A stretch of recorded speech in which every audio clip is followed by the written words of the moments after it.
नमस्कार, स्वागत है आपका प्राइम टाइम बुलेटिन में। आइए डालते हैं सभी प्रमुख खबरों पर एक नजर।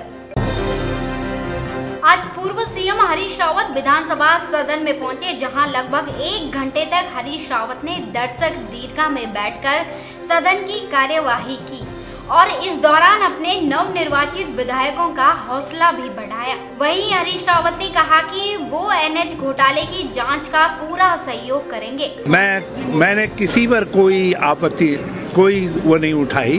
मैंने ये कहा कि कुंभ, स्तुरजिया, आमबाग, स्टैम्प घोटाले से लेकर के जल विद्युत परियोजनाओं के घोटाले से लेकर के जो लेटेस्ट घोटाले तक है, जिनमें अभी यकात किसी बड़े होटल के मालिकाना हक के ट्रांसफ़र होने तक की बातें आज ये सब आ रही हैं। मैंने कहा इन सारे मामलों को सुप्रीम कोर्ट के जज या हाई कोर्ट के सिटिंग जज को सौंप दो, वो सब मामलों का निस्तारण कर देंगे। वहीं हरीश रावत ने सीबीआई की निष्पक्षता पर सवालिया निशान लगाते हुए कहा कि सीबीआई जांच की सुप्रीम कोर्ट या हाई कोर्ट के किसी जज से मॉनिटरिंग राज्य सरकार को करानी चाहिए। हमने तो एक कदम आगे बढ़ करके कह दिया, क्यों केवल सीबीआई? आप सुप्रीम कोर्ट, हाई कोर्ट के जज का कमीशन बना दीजिए, हाई कोर्ट और सुप्रीम कोर्ट मॉनिटर सीबीआई जांच करवा लीजिए, इस प्रसंग की भी करवा लीजिए। जितने और प्रसंग भी हैं, जितने और आरोप लगे हैं, डिफरेंट कमीशन बैठे हैं, उनकी रिपोर्टें हैं और उन सब की जांच हो जाए, एक बार पूरी तहकीकात हो जाए। रावत ने कहा कि अपने कार्यकाल में जो भी उन्होंने फैसले लिए हैं, अगर उनमें कुछ भी कमियां पाई जाती हैं तो वो उसके लिए जिम्मेदार हैं। बल्कि मैं एक बात कहना चाहता हूं, 2014 से जिस समय से मैं मुख्यमंत्री बना हूं, उस समय से मेरे आदेशों से जितने भी निर्णय हुए हैं उसके लिए मैं जिम्मेदार थी मेरी,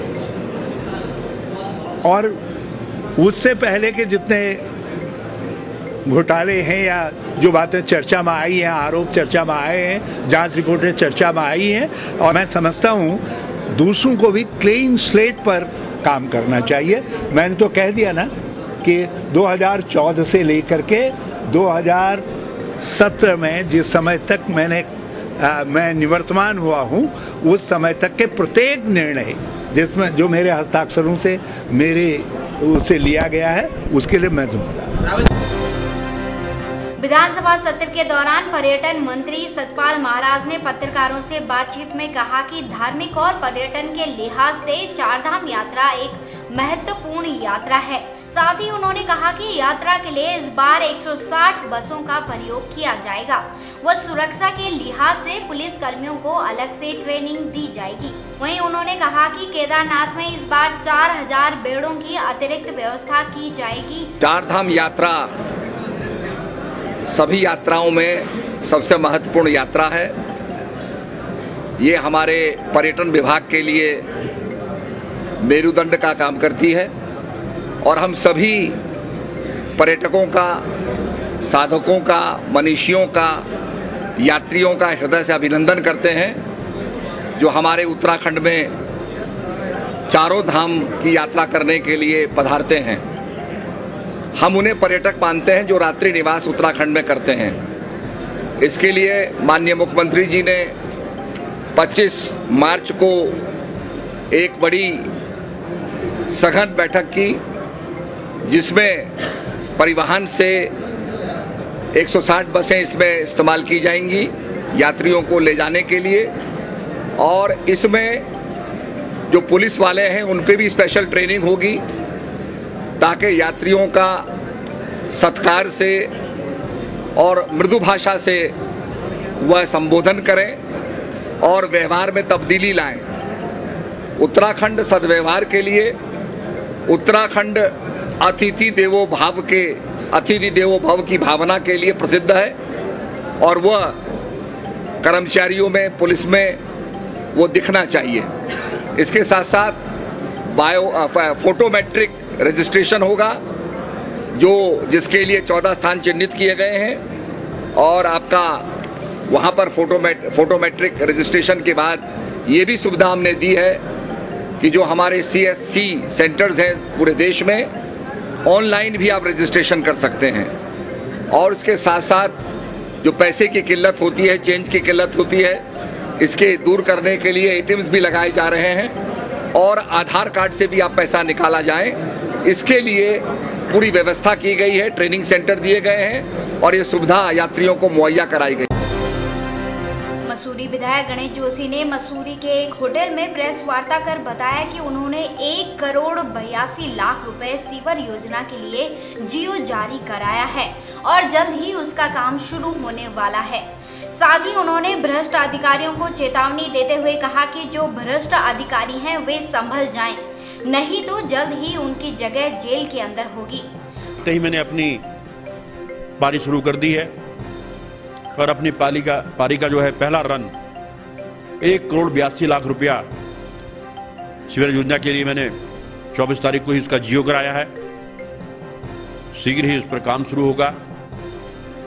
और यही नहीं, अन्य जो रुके हुए कार्य हैं, चाहे हॉस्पिटल की बात हो, चाहे पेयजल योजना की बात हो, चाहे यहाँ पे सड़कों में धीमी गति से काम होने की बात हो, चाहे यहाँ के पार्किंग के निर्माण की बात हो, हमने अधिकारियों को साफ कह दिया कि अब कोई कोताही बर्दाश्त नहीं की जाएगी। भ्रष्टाचार के खिलाफ सफाई का जो अभियान छेड़ा है, 7 एसडीएमओ को सीधा सस्पेंड किया है और सीबीआई जांच की संस्तुति की है, उसके लिए वे बधाई के पात्र हैं।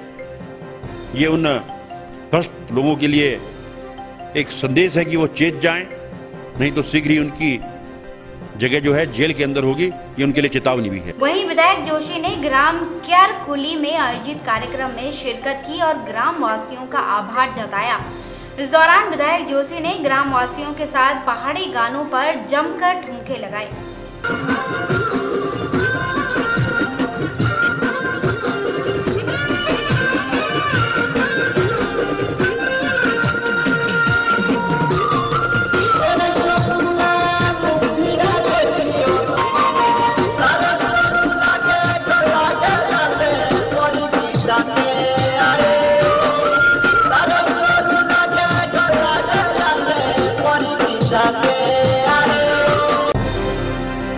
रुड़की में सलेमपुर गांव में पहुंचे भाजपा सांसद रमेश पोखरियाल निशंक का पार्टी कार्यकर्ताओं ने जोरदार स्वागत किया।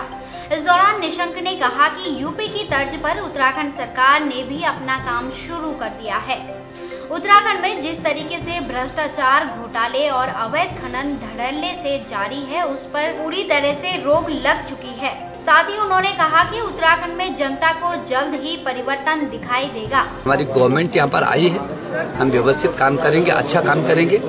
जो बेईमान है, बदमाश है, भ्रष्ट है और जिस तरीके से इसमें गुंडा राज चल रहा था, जिस तरीके से प्रदेश बिल्कुल चौराहे पर लाकर के खड़ा किया गया था, हमारी गवर्नमेंट पूरी ताकत के साथ अब इस राज्य के विकास की दिशा में बढ़ेगी। और हमारे जो प्रधानमंत्री नरेंद्र मोदी जी, जो उन्होंने ये कहा कि अटल जी ने बनाए और हम इसको संवारेंगे, उनके मन और मस्तिष्क में हमेशा हिमालय रहता है, उत्तराखंड रहता है और मुझे भरोसा है कि ये राज्य हम बहुत अच्छे तरीके से आगे बढ़ाएंगे और देश के शीर्ष राज्यों में इसको स्थापित करेंगे।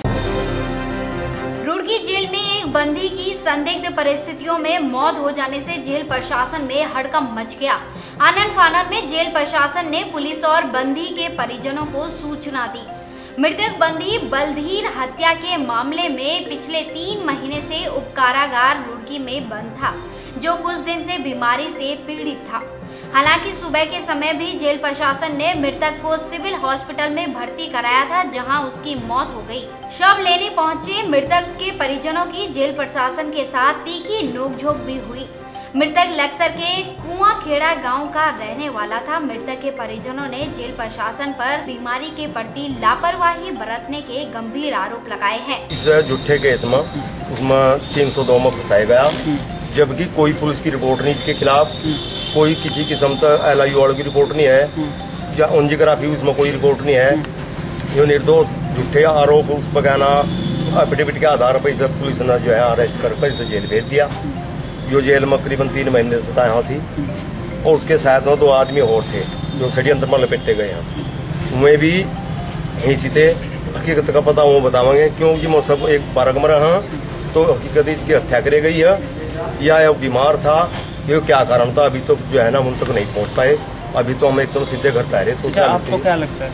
मुझे तो साहब इसमें जो है ना षड्यंत्र हत्या का जैसे, क्योंकि वहाँ प्रशासन की ढील है और कुछ नहीं है। हम लोग इनको लेके और हॉस्पिटल में आ गए और हॉस्पिटल में आने के बाद इनका ट्रीटमेंट शुरू हो गया।